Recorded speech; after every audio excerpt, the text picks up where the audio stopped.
Hey, I'd like to welcome you to another episode of Mission Matters. My name is Adam Torres, and if you'd like to apply to be a guest in the show, just head on over to missionmatters.com and click on Be Our Guest to apply. All right, so today is a special episode. We brought Kay Wilson Bolton back onto the show, and we're so thrilled to announce that our book that we wrote together is finally live. Kay, just want to say, hey, we made it. Welcome back. Good, thank you. Always nice to talk to you. Oh, I always enjoy our conversations as well, and I've been on your newsletter, getting updates on everything that's going on over at Spirit of Santa Paula. So I wanna talk about that and talk a little bit about the newsletter. I know a little birdie kind of dropped into my ear as well that you're working on another book, and I'm thrilled to dive into that. But we'll start this episode the way that I know you know the drill. We start them all with our Mission Matters Minute. So, Kay, we at Mission Matters, we amplify stories for entrepreneurs, executives, and experts. That's our mission. Kay, what mission matters to you? Well, for this book, the most important element is the human side of real estate as it relates to housing and affording people equal opportunity to actually live in a house, potentially own it. That's how wealth is built in America. Terrible disparity is developing in our country where that opportunity is going to be lost. So I'd like to advocate for a more sensitive view of providing affordable housing for people in various income ranges so that there's more equal opportunity in America. Yeah, it's great. And we definitely align with your message. And one of the reasons why we're always excited to have you on the show is really to get that word out there, because I feel like a lot of, what's going on from some angles, especially the general public opinion, is that they may not know. And they may, so not all opinions are as educated when it comes to real estate, the housing crisis, and really affordable housing and how that affects communities. But I think maybe just to kind of get us started, especially for those that haven't seen some of our previous work, let's talk a little bit more about what you're doing as an associate broker over at Century 21 Everest, so that people have a feel for your real estate background. I've been a broker now for 47 years, and it's interesting to talk to people about saying that. They assume that I must be old and not remember or know very much. So I'm getting reluctant to tell people how long I've been in the business. But, with that longevity in one career, you have to know the various experiences I've had and the different markets I've worked in to know that in California, real estate doubles every 20 years. Whether we like that or not, I think most of us do. It does present challenges, though, as time goes on, that incomes have to rise at the same level. So I'm often a lone voice in my communities and in my sphere for the necessity of providing an affordable component to every housing project so that there are opportunities for everybody to own a home. In California, many of the new housing projects are required by cities to provide an affordable component. And in Ventura County, the median income is, Ventura County, California, median income is $91,000 for a family of two. The lower component is $50,000. So in a neighborhood, you could have units built exactly the same, look the same 2-car garage, same fireplace, same size yard, but one portion of the development would be for people in the lower income level. They all look the same. It doesn't mean that people in a lower income level are less worthy, make less desirable neighbors. Kids are not doing as well in school. That's the myth that as a realtor I would love to dispel. And I continue to work with a number of groups that are advocating for that. Not all of us are very popular, and our message is consistent, but not always well heard. So our desire, along with advocating for that, is to educate people who just may not know. If they're prejudiced and they want to stay prejudiced, I don't know what I can do about that. Yeah. That continue with gentle voice, talking about the realities and the importance of home ownership to stabilize communities and families.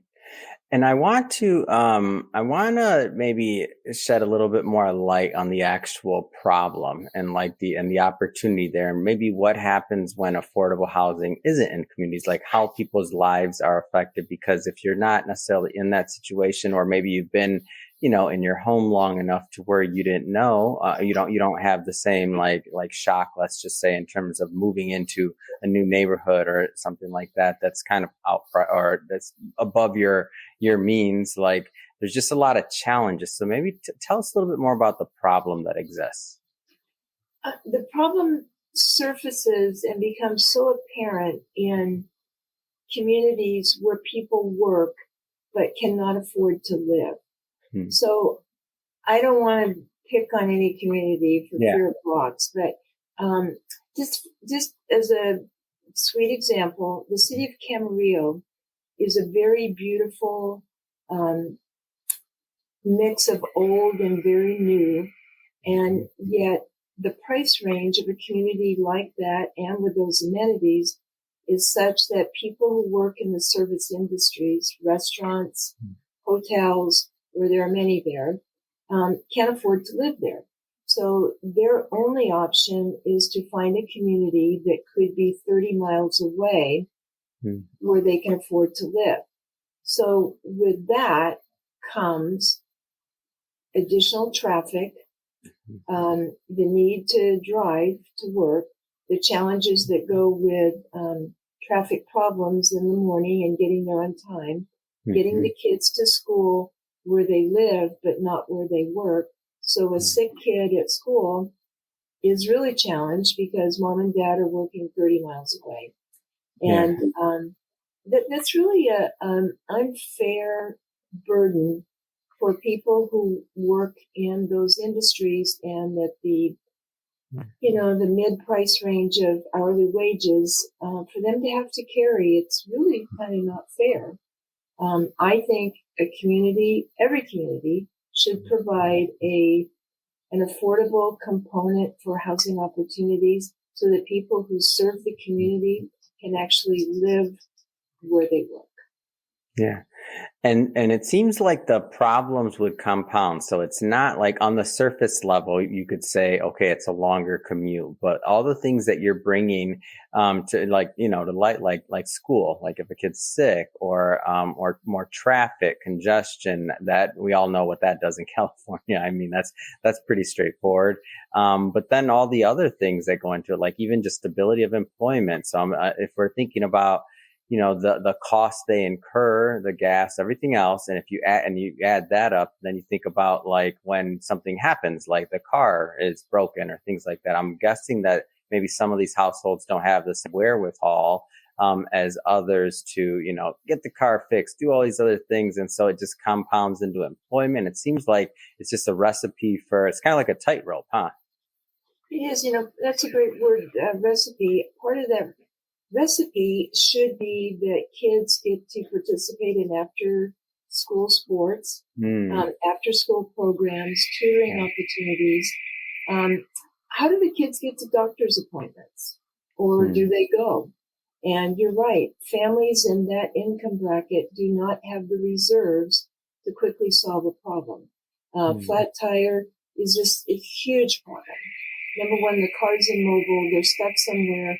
They probably don't have Auto Club, so they can have a quick towing service or repair. So it's a huge recipe, and those are some elements within it that really create disaster. And once one of the ingredients disappears from the recipe is not as good. And so they don't get to work on time. God forbid they lose their job because they don't have reliable transportation. Then it's a catastrophe waiting to happen. Can't pay the rent. So it's obvious what happens next. Oh, for sure. And so, okay, so I think we have a good purview of the problem and some of the challenges there. Like you mentioned, one of the solutions when it comes to new developments or things like that. I believe I understood that correctly. When it comes to new developments, maybe having a portion of that neighborhood for affordable housing. Maybe go through some of the ways that some of the solutions that are out there are possible or available for us. There is a beautiful new neighborhood, we call it, in Santa Paula, where I live. The proposal back in 2006 was for 1,500 homes. And at the time, the city had a development agreement that said 20% of those homes will be in the affordable price range. And that is for people who make, for example, $50,000. The price would be adjusted so they could afford to live in a unit side by side. It could be for someone who can afford to pay, the market rate. So the city required 20%. That would be 300 units within this 1,500. Yeah. Well, sometime later, the city council was petitioned by the developer to drop that requirement and instead put into a pool for the city to use $4,464 per house that they did not build for an affordable buyer. So for a buyer in the affordable range. So the council at that time wasn't looking ahead, and we were asleep when that happened, or the advocacy group would have been there begging them not to do that. So it was approved. So now there are 300 units for families in a $50,000 to $80,000 income range for two people in the household, not built. So the pool is getting bigger because every time there's a closing, $4,464 goes into a fund. Two problems with that. Santa Paula is 99% built out. We have green on all sides of our community, which means we cannot grow. So we have only the land within the urban boundary to deal with. So where are we going to build 300 homes? Even if we have a pool of $6 million, where are we going to put them? So that created its own secondary problem. And now the developer is back and they want to build an additional 490 homes, I believe. And so there's a lot of chatter about an affordable component within that. The people who live in this beautiful neighborhood are very resistant to that requirement within a new development agreement. The city council is really on the hot seat because they're mandated to represent the entire community, listen to all voices, and do what's best for the entire community. The people who live in Harvest, there's an average income level there of $115,000. And the chatter on my little dog is in the background talking. We're dog friendly. No, not now. Brownie. Okay. We're dog friendly. He's watching the neighbors walk by. And so the chatter is that we worked our butts off for our home and we don't want essentially those people living in our neighborhood. There is a fear that there'll be a degradation of the overall neighborhood, which is absolutely beautiful. Parks, recreation centers, just amazing amenities. But, where is it written in the Constitution that a family of two only earning $80,000 should not have the same right to live in a community like that? That's what worries me about our country overall. We are, by initiative, creating classes of people entitled to live in certain neighborhoods, not entitled to live there, even though government initiatives could make it possible so they can live there.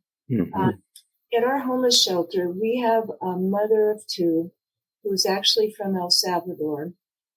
She is seeking asylum. She has her work permit. She has her Social Security card. She's gone through the process. Her daughter, while living at our shelter, they're still there.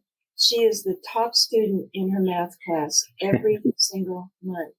So there's an example. Why wouldn't Laura and her two children be eligible or allowed the privilege of living in one of the affordable units that might be created for the very, very low, whose income is $18,000 a year? Yeah. Why not? So, I mean, that's the argument. Those who are there are very resistant. And I'm trying to listen to all the voices and respond with an educational component, but actually work into that a sympathy component so that, come on, generational wealth is built in real estate. It's been proven for hundreds of years. Why would this hardworking mother who has a full-time legitimate job with two children, one a top math student, have the right to live in a nice neighborhood? Why should she be forced to go live in a neighborhood that's far less desirable? Crime, less amenities, all of that. So that's the argument. That's the reasons why, and that's the reason why we need advocates, because without the advocacy, it's not going to happen. And I've heard this message as we've worked together. I've become more educated on as we've gone through interviews and we've published together, and I've become more educated on your work, the problems, maybe some of the solutions out there. And the main thing is that I've gotten from the theme of everything that we've ever talked about is that there are solutions. Like there's a way to make sure that there's some equality there. And you mentioned as well, the homeless shelter. So this is, I don't want to assume that all of our new listeners maybe caught some of our previous episodes, because the show's growing, keeps on growing. So maybe talk a little bit about the shelter, because I also want to talk about this book that you're writing as well, because just, you being an advocate for the community in general, for affordable housing, you also are helping with the homeless situation. So maybe tell us a little bit more about that. Yes, I think this might be a one-of-a-kind book. I know of no other book that's been written by a shelter provider who actually has lived at the shelter and, loves them, feeds them, works with them, knows them by name, over a 12, 13-year period. So my goal on that is to kind of entertain. It's very entertaining, actually. There's some pretty funny stories. We've had 11 dogs live at our shelter, and they all have names, and 2 of them had babies. But mostly just to educate people on the personality of the person who ends up, and yes, it is an ends up, living in a homeless shelter, because the only other place to go is the streets. And, with the weather the way it is right now, I just can't imagine the gripping responsibility of communities where it's snowing. For what do they do with people on the street? They're dying, they're freezing to death. I mean, in my community, we have a pretty temperate climate here, but it's been in the 30s, and we have people on the street. So that book is to really educate people on the realities of a homeless shelter, and really to inspire anybody who says, I worry about that problem in our country, and how one person can, with an inspiration and a longing, actually do something very similar in their own community. I mean, God's hand was all over this when I met a woman at our local restaurant one Saturday morning at breakfast, sitting at the bar, the breakfast bar. We started chatting, and it turned out she worked with homeless people in Oakland. I said, wow, I mean, we have really similar interests. Well, as time went on, using my real estate expertise and getting to know a person with a similar heart, she ended up buying a commercial building that had all the amenities we needed for a homeless shelter. And on Valentine's Day 2021, she gave us the building. Wow. And that's a miracle. I mean, I couldn't have planned that. Absolutely. So, yeah, that was truly a miracle. So Naomi Pitcairn is her name, and she gave us a building for a shelter where we have 49 people. We've served over 200. We've had 3 newborns. We've had people in their 80s who died because they had terminal illnesses, but we shepherded them in their last days to doctor's appointments and finally into eternity. But it's one of a kind book, and we're probably halfway through. I have this wonderful woman, Marguerite Bonnet, who's just interested in what I'm writing. And so they have a ghostwriter, I guess that's what you call it. Yeah. Actually interested in what you're writing is really a bonus for me because she's really helping me. I know a little bit about both your personalities, and when I think about the book that's going to come out, I can't wait to read it. I know that there's going to be so many nuggets. There's going to be so many things in there. And I know just every time we've talked, I mean, you have stories and stories for days. So I'm excited to see which ones make the cut, because I know that's going to be difficult because you've worked so closely with community and you have so many things you've done and people you've helped and personalities and stories and backstories. I'm like, wow, how do you encapsulate that in a book? So it's absolutely a one of a kind book as far as I'm concerned. Yeah. What do you hope that the readers, and I know you're still in development, and so we don't have to get specific about the book or the content, but like just the feel, like what do you hope the readers walk away with after kind of going through the book and putting it down? That's a great question. I would love the reader to say, I could live there. Maybe that is a place I could volunteer, because I know the perception out there about a homeless shelter is drug addicts, alcoholics, dark, dreary, messy, scary, maybe dangerous. And we've had all of that, believe me, but you learn how to manage it and how to manage it so that it is a safe place for people to live. So I hope somebody might get into the heart and the story and say, I see myself in that story. Or to say, by the grace of God, I am not in that story in a personal way. I remember a comment my husband made. He's gone now. We lost our house in 1992. I don't know if you were born then. Yes, I was. But that was a different kind of economic disaster, catastrophe.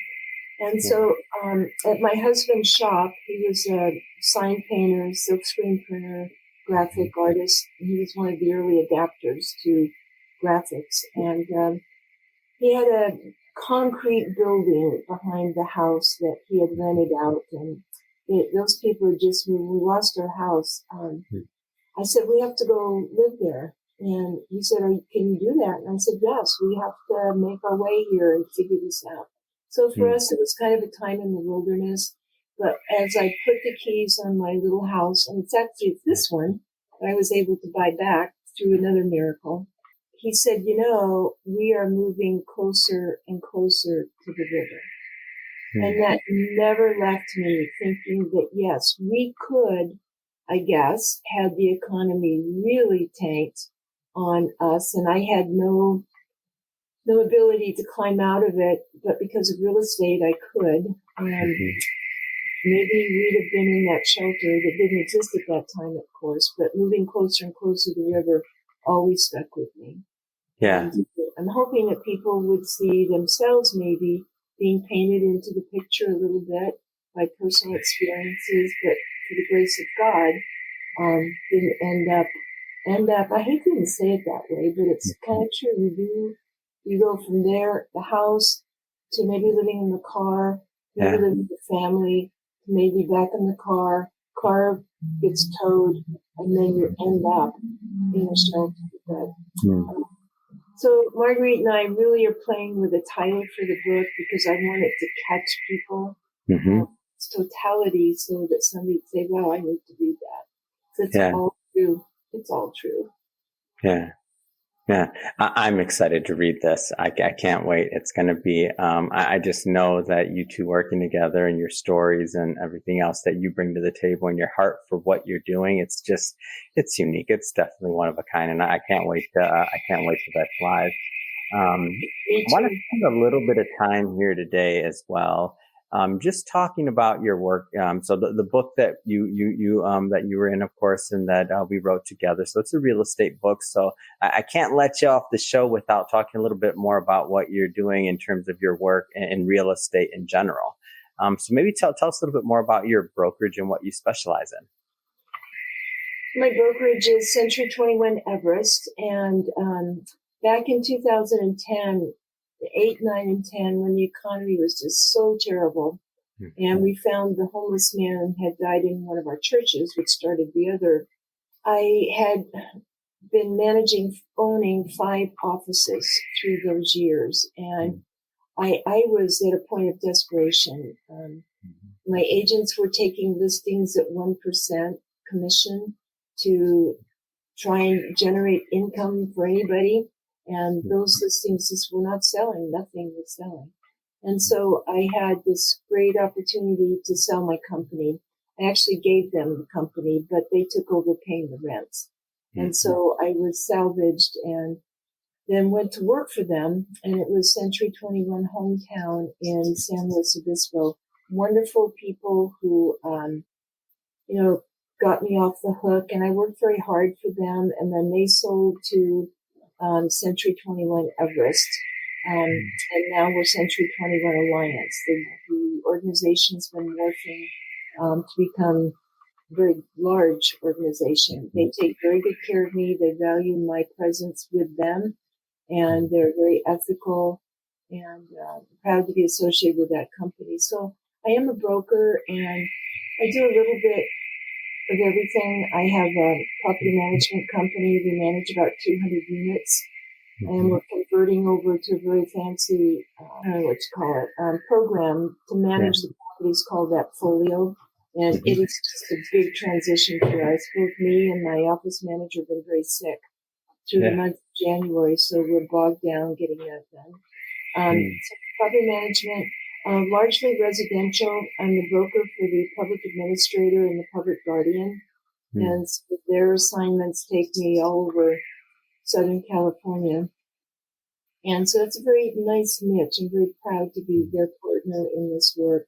And then I just do a lot of residential and some commercial, do some agricultural land. So pretty versatile, and it's only because I've been doing it so long I've managed to not make too many mistakes so that I'm still in business, and rely on a lot of referral business. And that's just the golden nugget of real estate, so that I don't have to knock on people's doors, which I was never good at, and glad I don't have to do it at this stage. Okay. Well, I just have to say it has been so much fun having you back on the show as always.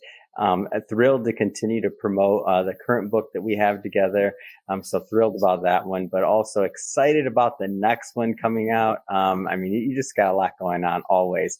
I want to, as we wrap this up, I want you to talk a little bit about your newsletter, because finally, I mean, we've known each other for a while now, and I was finally added to your newsletter, and what a privilege, because the newsletter, it just shows so much more about the work you're doing, the building that's going on, like everything else, and the stories of the individuals, of the lives that you're helping. So maybe, because I also want you to let people know where they can subscribe to the newsletter and also stay involved. Maybe tell us a little bit more about the content and the aim of like how it's produced. I actually do the newsletter, and we use a pretty neat platform called Network for Good. And it allows us to do our fundraising and communication and all kinds of activities on one platform. So I recommend that to nonprofits. The newsletter is designed to give a snapshot of reality, so that when people open it up, they say, there's picture Daisy. Daisy was a tenant I actually had to evict from a unit maybe 5 years ago. Pretty serious drinking problem. And she ended up living in a tent in the city of Fillmore for about a year. 60 years old. So imagine that. And she finally came to our shelter, and she was afraid to come because she knew that I was the manager. And so we talked on the phone. I said, Daisy, just come. Just come. So she did. And so by working with a case manager, which is absolutely essential in this kind of environment, you cannot bring somebody into a shelter and let them sit on their bunk all day. You have to have somebody managing their situation. Get their birth certificate, get their ID, clean up any citations they may have by going through homeless court, where they can volunteer at community service opportunities and get all those things expunged from their record.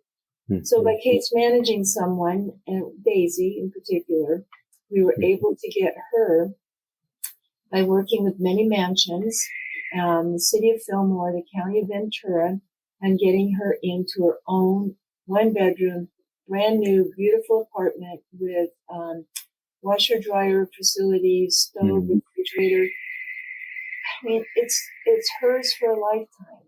Yeah. She stopped drinking. She's worked very hard at sobriety, and she writes eloquently about what life is like for her now.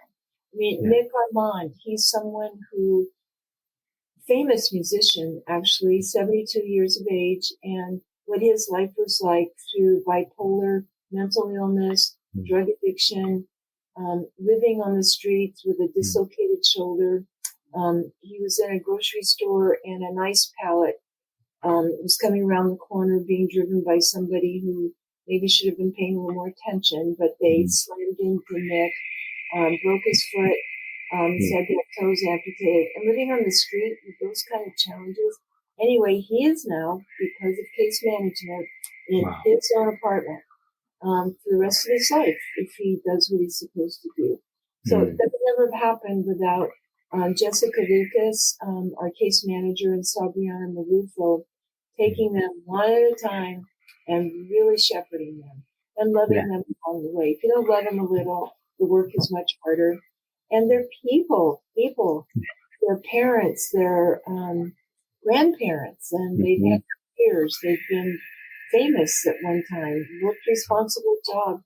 So that's what I hope with the book, that people can go look inside of the work and not judge the person either doing it, which has often been me.